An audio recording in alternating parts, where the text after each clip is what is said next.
بسم اللہ الرحمن الرحیم الحمد للہ رب العالمین والصلاة والسلام علی سید المرسلین اما بعد فاعوذ باللہ من الشیطان الرجیم بسم اللہ الرحمن الرحیم خواجہ قطب الدین بختیار کاکی رحمۃ اللہ علیہ ولادت کا نسب۔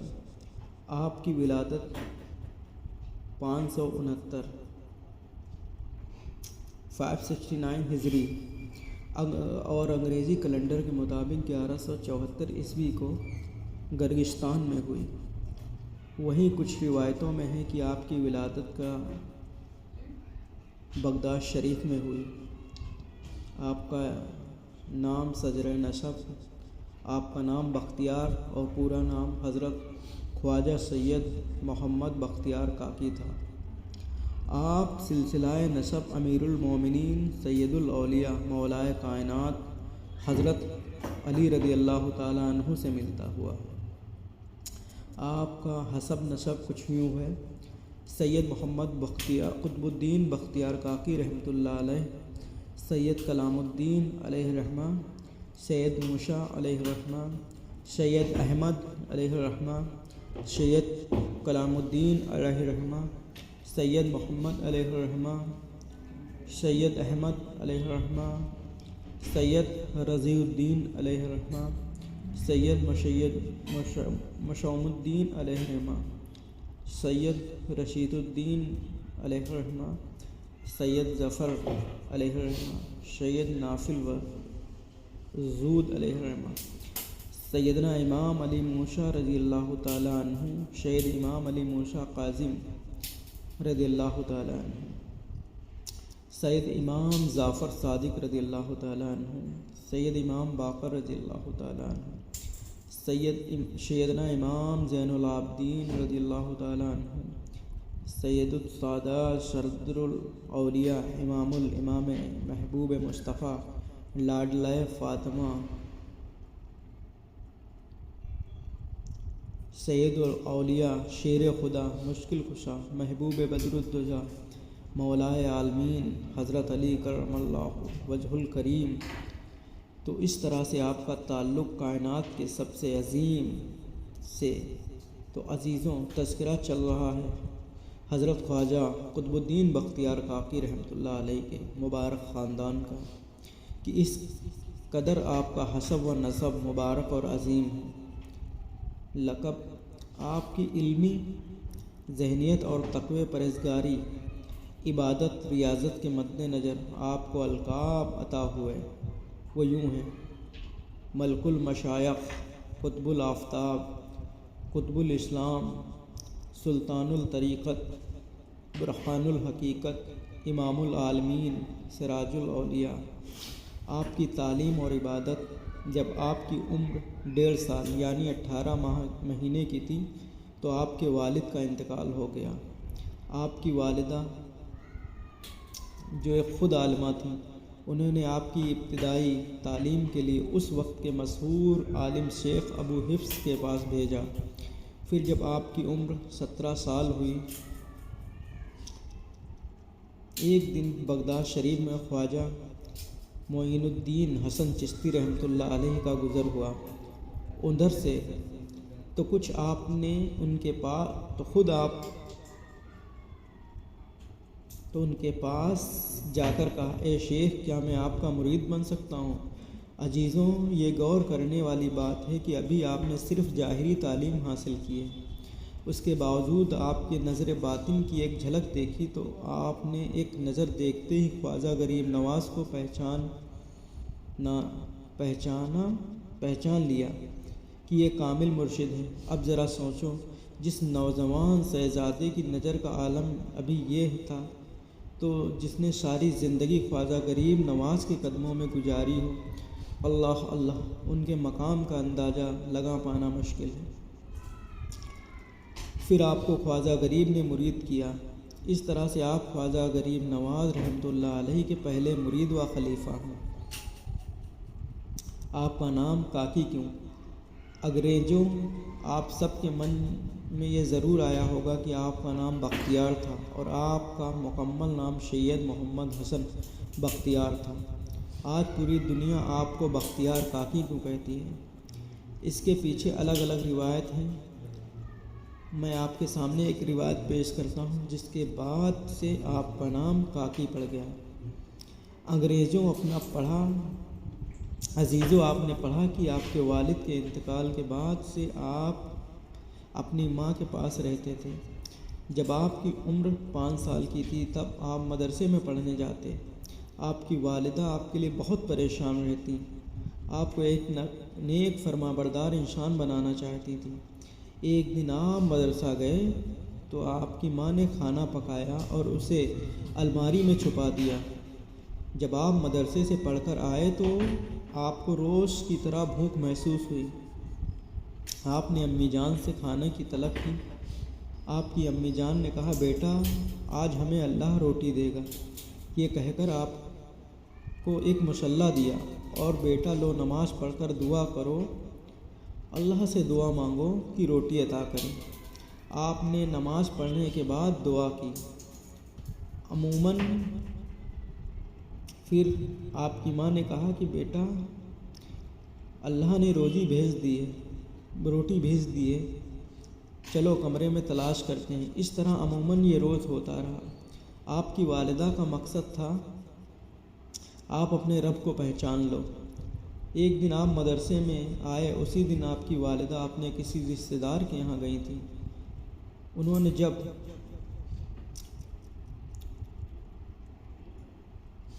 وقت کی یاد آئی تو وہ ایسے ہی تیزی سے نکل راستے میں پہنچے تو ماں کی آنکھوں میں آنسو جاری تھے۔ انہوں نے روتے ہوئے کہا، اے پروردگار، آج میرے بختیار کی نظر میں جھوٹی ہو جاؤں گی، توجہ اس کے رب کی طرف سے ہٹ جائے گی، آج میری لاج رکھنا۔ آپ گھر پہنچی تو دیکھا کہ آپ سو رہے ہیں۔ جب آپ سو کر اٹھے تو آپ کی والدہ نے کہا، آج تو میرا بیٹا بھوکا ہوگا۔ آپ نے مسکرا کر کہا، نہیں امی جان، آپ کے نہ رہنے کے بعد میں نے روز کی طرح نماز ادا کی اور دعا مانگی۔ پھر مجھے ایک روٹی پڑی ملی، میں نے اسے کھایا جو بہت ہی میٹھی تھی۔ ایسی روٹی میں نے آج تک نہیں کھایا۔ بس اسی واقعے کے بعد آپ کو کاکی کہا جاتا ہے اور اسی نام سے پوری دنیا جانتی و پہچانتی ہے۔ دلی میں آپ کی آمد۔ دلی میں آپ مہرولی، جو اس وقت بھیڑ بھاڑ شور شرابے سے دور تھا، وہیں پر آپ نے خانقاہ بنائی۔ یہاں پر ہر دھرم کے لوگ کھانا کھلایا جاتا تھا۔ یہ ایک ایسی جگہ ہے جہاں سبھی طرح کے لوگ، چاہے امیر ہو یا غریب، سبھی کی بھیڑ جمع رہتی تھی۔ آپ کے در سے روز لنگر ہوتا۔ اسی سخاوت کو دھیان میں رکھتے ہوئے شاعر لکھتا ہے، دیتا ہے بھیک آج بھی زہرا کا خاندان، دیتا ہے بھیک آج بھی زہرا کا خاندان، انسان کے ضمیر کو رسوا کیے بغیر۔ آپ کی مجالس کے بیان تبلیغی کرتے ہوئے اسلام کی دعوت دیتے۔ آپ کی دریا دلی دیکھ کر آپ سے بہت لوگ متاثر ہوئے۔ آپ نے ہمیشہ سب کو برابری کا سمان دیا، یتیموں، بے سہاروں، غریبوں، گنہگاروں کو اپنے خاص توجہ دی۔ ایک بار آپ ملتان شہر میں تھے، وہاں آپ کی سیرت، صورت اور تصوف کو دیکھ کر لوگ آپ سے بہت محبت کرتے۔ ایک دن آپ نے روزانہ کا کام فجر کی نماز کے بعد اشراق کی نماز پڑھی اور پھر چاشت کی نماز کے لیے ایک مسجد میں تشریف لے گئے۔ ایک کمسن لڑکا بیٹھا ایک کتاب پڑھ رہا تھا۔ اس نے آپ کو دیکھا تو وہ دیکھتا ہی رہ گیا۔ اپنے نماز ادا کی تو دیکھا وہ لڑکا بیٹھا کوئی کتاب پڑھ رہا ہے۔ آپ نے کہا، بیٹا کیا پڑھ رہے ہو؟ اس نے کہا، بابا نافع پڑھ رہا ہوں۔ آپ نے کہا، تمہیں بہت نفع ہوگا۔ یہ سن کر وہ آپ کے قدموں میں گر گیا اور اس نے بیعت ہونے کی ضد کی۔ آپ نے فرمایا، نہیں، یہ ملتان اللہ نے شیخ بہاؤالدین زکریا نقشبندی رحمۃ اللہ علیہ کے حوالے کر دیا ہے۔ میں ملتان میں کسی کو مرید نہیں کروں گا۔ آپ ابھی چھوٹے ہو، تعلیم حاصل کر لینا، پھر دلی آ جانا، ہم مرید کریں گے۔ عزیزوں، جس لڑکے سے آپ نے یہ جملہ کہا وہ کوئی اور نہیں بلکہ وقت کے مرشد کامل حضرت بابا گنج شکر علیہ الرحمہ تھے۔ اللہ اللہ!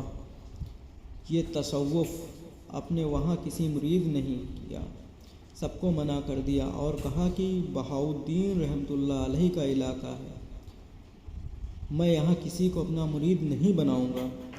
مرشد فرشتہ، آپ کی شان جاہلوں کے سمجھ میں کیسے آئے گی؟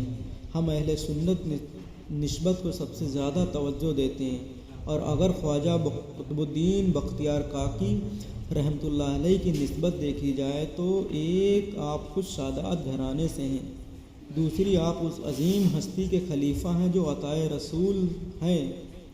آسان لفظوں میں سمجھیے کہ جس نے اپنی زندگی کا ایک اہم حصہ عطائے رسول خواجہ ہند کے ساتھ گزارا ہو، اس ذات کے مقام کا اندازہ ہم اور آپ کیسے لگا سکتے ہیں؟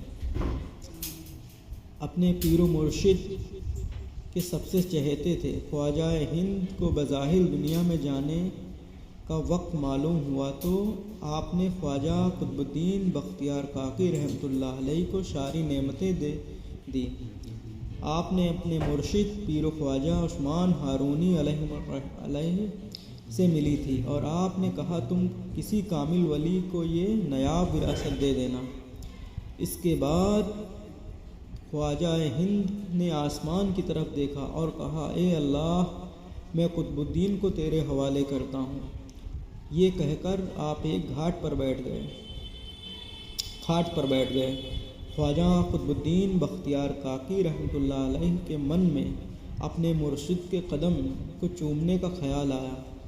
آپ نے خواجہ ہند کا قدم چوما، پھر خواجہ ہند نے آپ کو اٹھایا، اپنے سینے سے لگایا، پھر فاتحہ پڑھ کر ایک بار پھر آپ خواجہ ہند کے قدموں میں گر گئے اور قدم چومنے لگے۔ اللہ اللہ!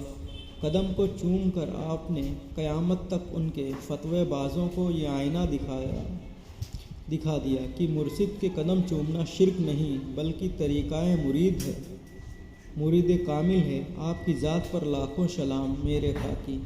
اللہ آپ کے صدقے طفیل ہم سبھی کے گناہوں کو بخش دے، اپنے سبھی کو پیار، انسانیت، بھائی چارے، محبت، ایمانداری، نرمی کی تعلیم دی۔ آپ ہر دھرم کے لیے بہت بڑا مقام رکھتے ہیں۔ آج بھی آپ کے آستانے پر ہر دھرم کے لوگ حاضری دیتے ہیں اور فیض یاب رہتے ہیں، اور تا قیامت تک آپ کے ذریعے خواجہ ہند مولائے کائنات کا فیضان ہم سب پہ پہنچتا رہے گا۔ آپ کی چند کراماتیں، یوں تو آپ کس مقام پر فائز تھے، آپ کا ہر دن کراماتوں سے بھرا رہتا، لیکن آپ کی چند کراماتوں کا یہ ذکر کرنا میرے مناسب سمجھا، کیونکہ ان ہستیوں کی بے شمار کراماتیں ہیں جن کا تذکرہ کسی ایک کتاب میں کرنا ممکن ہی نہیں۔ مریدوں کو گناہوں سے بچایا، آپ کی نظر و قدرت نے وہ کشش اور اثر پیدا فرمایا کہ آپ کی نظر جس پر پڑ جاتی وہ ولی بن جاتا تھا۔ ہزاروں کاشف کافر آپ کی نسبت پا کر متقی بن گئے۔ بے شمار صالحین نے اپنی روحانی برکات سے بڑے بڑے درجات حاصل کر لیے۔ ایک بار ایک شخص گھر سے سوچ کر روانہ ہوا کہ آپ کے پاس آ کے توبہ کروں، لیکن راستے میں ایک فحاشہ بدچلن اور اس کے ہموار ہو گئے، جو چاہتی تھی کہ اس طرح اس مرد سے تعلق قائم ہو جائے۔ کچھ دیر بعد عورت کے پاس بیٹھ گئی، جہاں اس آدمی نے اسے چھونے کی کوشش کی تو ایک آدمی نے اسے تھپڑ مارا اور اس نے کہا بدتمیز، تو آج ہی خواجہ بختیار کاکی رحمۃ اللہ علیہ کے در پر معافی مانگنے جا رہا ہے اور گناہ کر رہا ہے۔ پھر اس آدمی نے توبہ کی اور جب وہ آپ کے پاس آیا تو قدموں میں گر گیا اور معافی مانگی۔ 15 پارے ماں کے ہی پیٹ میں حفظ کر لیے آپ نے۔ جب آپ کی عمر 4 سال کی ہوئی تو آپ نے 15 پارے اپنے استاد کو سنائے، تو استاد نے کہا اور پڑھو۔ تب آپ نے کہا کہ میں نے اتنے ہی پارے اپنی ماں کے پیٹ سے حفظ کیے تھے، کیا اس سے بھی بڑھ کر کوئی اور کرامات ہو سکتی ہے؟ یعنی پیٹ سے آپ ولی تھے۔ ذرا غور کرو عزیزوں، اور قربان جاؤ خواجہ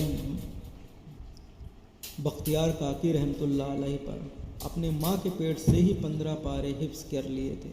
اس کے باوجود آپ ایک کامل مرشد کی تلاش میں تھے اور اپنے فرض تو دور کی بات کبھی نفل تک نہیں چھوڑا۔ آپ ایک دن میں 95 رکعت 95 رکعت نماز نفل پڑھتے تھے۔ آپ پر جھوٹا الزام لگانا اور خواجہ ہند کا دربار میں آنا بہت خوبصورت اور بہت ہی پیارا واقعہ ہے۔ ایک بار ایک عورت بادشاہ کے دربار میں آئی اور چینخ چینخ کر رونے لگی۔ بادشاہ نے پوچھا کیوں رو رہی ہو؟ اس عورت نے بتایا کہ ایک انسان میرے ساتھ غلط کام کیا ہے، جس کا بچہ میرے پیٹ میں پل رہا ہے، اور جب وہ اس بچے کو اپنانے سے انکار کر رہا ہے، میں بادشاہ التمش رحمۃ اللہ علیہ فرماتے ہیں کہ میں نے سلطنت شریعت کے تحت سنبھالی ہے، شریعت سے ہٹ کر کام ہو میں برداشت نہیں کروں گا۔ تم مجھے اس آدمی کا نام بتاؤ، اس کی گردن نہ اڑوا دوں تو کہنا۔ اس عورت نے کہا تم کچھ نہیں کر سکتے، کیونکہ وہ کوئی اور نہیں آپ کے پیر و مرشد حضرت خواجہ قطب الدین بختیار کاکی رحمۃ اللہ علیہ ہیں۔ نعوذ باللہ نعوذ باللہ۔ یہ سن کر بادشاہ کے پیروں کے نیچے سے زمین کھسک گئی۔ بادشاہ نے آسمان اور نظریں اٹھا کر کہا اللہ اللہ اللہ، یہ کیسا امتحان ہے، ایک کتب پر ایشا ناسب الزام، اللہ اللہ۔ پھر آپ کو دربار میں بلایا گیا۔ جب آپ لاٹھی کے سہارے دربار میں پہنچے تو سب آپ کے ادب میں اپنی کرسی سے اٹھنے لگے۔ آپ نے فرمایا تم سب بیٹھے رہو، آج میں پیر بن کر نہیں مجرم بن کر آیا ہوں۔ آپ کی آنکھوں میں آنسو تھے، مانو دلی کی ہر گلی رو رہی تھی۔ آج دلی کا پیر، وقت کا قطب دلی کے دربار میں، اللہ اللہ، اتنا دکھ بھرا منظر کہ آنکھوں میں آنسو بھر آئے۔ ان آنسوؤں کو دیکھ کر سلطان شمس الدین التمش تڑپ گئے۔ عزیزو ذرا سوچو، کسی مرید کے سامنے اس کے پیر پر ایسا الزام، کیا مرید اپنے آپ کو روک پائے گا؟ لیکن قربان جاؤ سلطان التمش رحمۃ اللہ علیہ کی ذات پر، اپنے آپ کو سنبھال لا۔ پھر خواجہ قطب الدین نے کہا رب جانتا ہے، میں تجھے نہیں جانتا ہوں۔ یہ سن کر عورت رونے لگی اور پھر اس نے الزام لگایا۔ تب آپ نے کہا کہ گواہ ہے تیرے پاس؟ تو 4 کلمہ پڑھنے والے کھڑے ہو گئے۔ ہاں، میں نے اس عورت کو جاتے بھی دیکھا اور آتے بھی۔ عزیزوں، جملے پر دھیان دینا، 2-4 کلمے پڑھنے والے اللہ کے ولی کے خلاف یعنی کلمہ پڑھ کر کوئی مومن نہیں ہوتا۔ اس واقعے سے بھی یہ بات ظاہر ہو گئی۔ پھر آپ نے فرمایا کہ بادشاہ مجھے 1 رات کی مہلت دے دے۔ یہ سن کر بادشاہ رونے لگا۔ اس نے فرمایا بابا، میں آپ کا نوکر ہوں، آپ پیدل آئے، آپ پیدل گئے۔ دلی کے اصل بادشاہ خواجہ قطب الدین بختیار کاکی رحمۃ اللہ علیہ نے اجمیر کی طرف منہ کیا اور مدد کے لیے آواز کی، کیونکہ ان کا عقیدہ تھا خواجہ ہند حیات ہیں، زندہ ہیں، بے خبر ہو جو غلاموں سے وہ واقعہ کیا ہے۔ آپ نے فرمایا اے میرے پیر و مرشد، میں کوئی لاوارث تو نہیں، میں نے ساری زندگی آپ کا نام جپا ہے۔ پھر آپ کو نیند آ گئی تو آپ نے خواب میں دیکھا کہ خواجہ معین الدین چشتی رحمۃ اللہ علیہ نے کہا اے قطب الدین، کل میں آؤں گا، میرا انتظار کرنا۔ کل صبح ہوئی، آپ دربار گئے، کہا 3 دن کی مہلت چاہیے، اجمیر سے خواجہ غریب نواز خود آئیں گے۔ پھر 3 دن بعد آپ دوبارہ پہنچے تو اجمیر سے ایک سارا قافلہ آیا، لیکن خواجہ غریب نہیں آئے۔ مغرب کی اذان ہوئی تو آپ نماز پڑھنے کے لیے آگے آئے۔ آپ رو رہے تھے کیونکہ کل آخری وقت تھا۔ اس کے بعد بادشاہ مجبوراً کوئی بھی مہلت نہیں دے سکتا۔ اس کے بعد جب آپ نے سلام پھیرا تو دیکھا خواجہ معین الدین خواجہ ہند کی پیچھے نماز پڑھ رہے ہیں اور ابھی ان کو 2 رکعت باقی ہیں۔ خواجہ غریب نواز نے سلام پھیرا تو آپ پر نظر پڑی۔ آپ کو دیکھ کر آپ کو دوڑ کر اپنے سینے سے لگا کر رونے لگے۔ کہا اے شہزادہ، کہا اے مرشد نے شہزادہ تھا، آپ نے کہا تھا خشک روٹی کھانا، میں نے خشک روٹی کھائی۔ آپ نے کہا تھا فاقے کرنا، تو میں نے فاقے کیے۔ آپ نے کہا تھا وطن چھوڑ کر مت جانا، میں نہیں گیا۔ اتنا سننے کے بعد خواجہ غریب نواز نے جلالی انداز میں کہا اے کتب، یہ بتا تم زیادہ عزت والے ہو یا یوسف علیہ السلام؟ تم زیادہ پاک دامن ہو یا ماں عائشہ صدیقہ رضی اللہ تعالیٰ عنہا؟ یہ کوئی صوفیہ کا طریقہ ہے رونے کا؟ یہ سن کر قطب الدین کاکی رحمۃ اللہ علیہ عنہ فرماتے ہیں کہ میں نے آپ کے سامنے ہی رویا ہوں۔ مرشد کہا جاؤ بادشاہ سے کہہ دو کہ صبح فجر نماز کے بعد میں خود آؤں گا، صبح عدالت لگے گی۔ اور خواجہ غریب نواز نے خواجہ قطب الدین بختیار کاکی رحمۃ اللہ علیہ کا ہاتھ پکڑا۔ انہوں نے دیکھا کہ اگر مزمہ لگا ہے تو خواجہ غریب نواز بھی رونے لگے۔ آپ نے پوچھا اے غریب نواز آپ کیوں روئے تو غریب نواز نے فرمایا کہ یہ جو لوگ آج اکٹھا ہیں یہ اتنے بدبخت ہیں کہ میرے کتب کی رسوائی دیکھنے آئے ہیں۔ خواجہ ہند نے قاضی سے کہا کہ آپ تو جانتے ہیں کہ قاضی نے کہا خواجہ صاحب گواہ لاؤ۔ پھر جب گواہ آئے تو خواجہ غریب نے کہا تم ہو میرے کتب پر الزام لگانے والے؟ جب کوئی جواب نہیں دیا تو بادشاہ نے بولا بولو نہیں تو سر قلم کر دوں گا۔ پھر ان گواہوں نے کہا ہاں میں نے اس عورت کو تہجد کے وقت جاتے اور آتے، اس کے بعد وہ عورت آئی۔ آپ نے کہا چلو اس بچے سے ہی معلوم کرتے ہیں اس کا باپ کون ہے۔ یہ کہہ کر خواجہ غریب نواز سجدے میں چلے گئے اور اپنے رب سے فرمانے لگے کہ مولا تیرا فرمان ہے کہ تیرے نانا کی امت کے علماء بنی اسرائیل کے نبیوں کی طرح ہوں گے۔ اگر حضرت یوسف علیہ السلام کے لیے بچہ بول سکتا ہے تو میرے کتب کے لیے بھی بول سکتا ہے۔ پھر وہ اٹھے اور اس عورت کے پاس گئے، لڑکے کے چہرے سے کپڑا کھینچا اور کہا اے بچہ تو خود بولے گا کہ تیرا باپ کون ہے۔ 2 ماہ کا بچہ اٹھ کر بیٹھ گیا اور کہا السلام علیکم یا ولی اللہ۔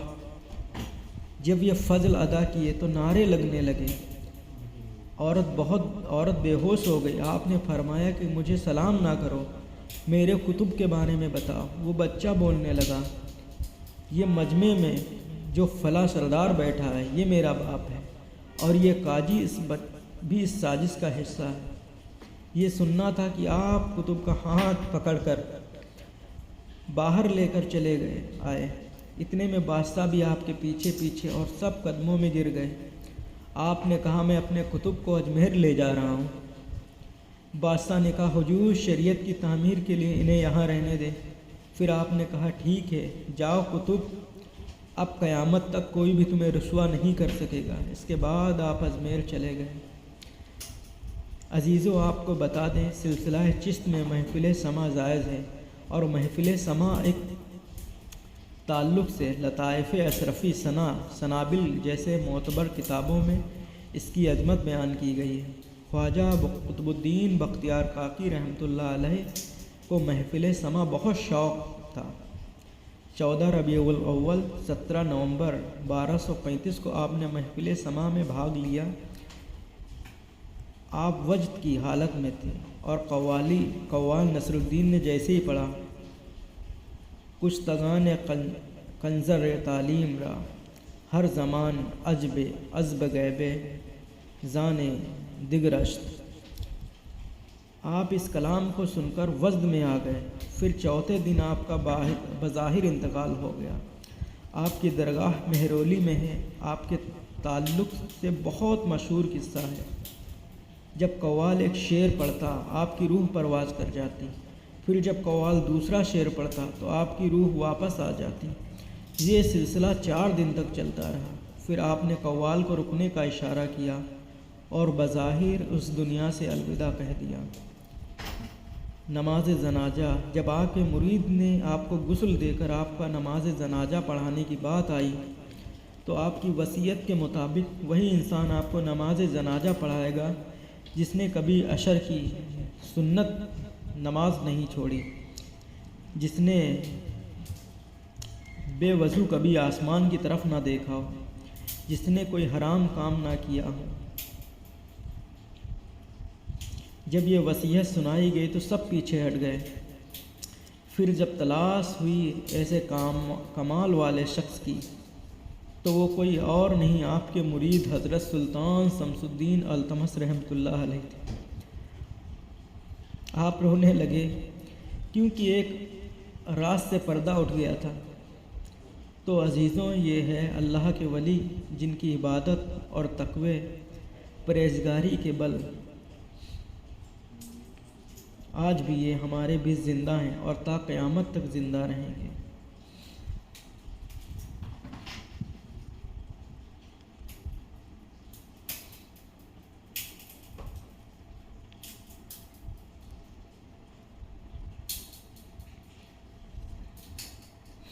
السلام علیکم عزیزوں۔ یوں تو عموماً ولیوں کے آستانے جیسے ہوتے ہیں، آپ کا آستانہ اس سے تھوڑا ہٹ کر ہے۔